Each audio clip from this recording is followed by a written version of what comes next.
Hello, my name is Lois Legge, and I am the author of this book, which is Wounded Hearts, Memories of the Halifax Protestant Orphans Home, published by Nimbus Publishing. It has been nominated for the Margaret and John Savage First Book Nonfiction Award.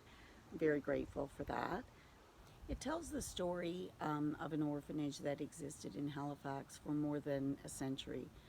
Over the decades, thousands of children would have lived there, but primarily it focuses on the residents who had lived there in the 1940s, 50s, and 60s. People I was able to reach and who were willing to talk about what they experienced there, as well as what they faced before and after the orphanage. It had a profound and lasting effect on their lives. Today, though, I'd like to read you the preface of the book, because I think it'll give you an overview of what some of the children faced. The preface begins with a quote from probably the most famous book about orphans, Oliver Twist, by Charles Dickens, of course, and it helped inspire the title. So the quote is because I think so much of warm and sensitive hearts that I would spare them from being wounded. I first heard about the Halifax Protestant Orphans Home from a reporter who was covering old bones. Construction workers had found the remains while digging up a section of North Park Street, and archaeologists thought they might have been from a child.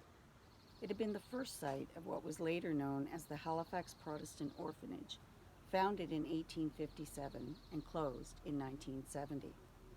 Forensic experts eventually determined they were animal bones, not the skeletons of children who had once lived in this forgotten place from another time. Interest died down, and I tucked the story away for another day. But hidden things often rise up or never go away, as I've learned again and again from the former residents of this Halifax institution, who were often beaten by staff members who scared them and taught them, as one person put it, about the uncertainty of life. Today, these former residents are senior citizens whose sons and daughters are grown and whose grandchildren are growing or about to be born. But as I listened to them speak, I thought of them as children. I thought of their baby pictures and school photographs and old black and white snapshots taken inside the orphanage, a place for children who were neglected or abused at home, or whose parents had died, or whose parents were too sick or too poor to raise them. I remembered ringlets rimming tiny faces and gap-toothed smiles. I remembered little bow ties worn for First Communion and tiny hands holding stuffed toys. I wondered how anyone could ever strap them or keep them in closets or tie them to beds, as many say some of the matrons, the women who ran the orphanage, often did. I wondered how their parents or their foster parents could have beaten them or starved them or humiliated them, as some say their blood relatives and appointed guardians did.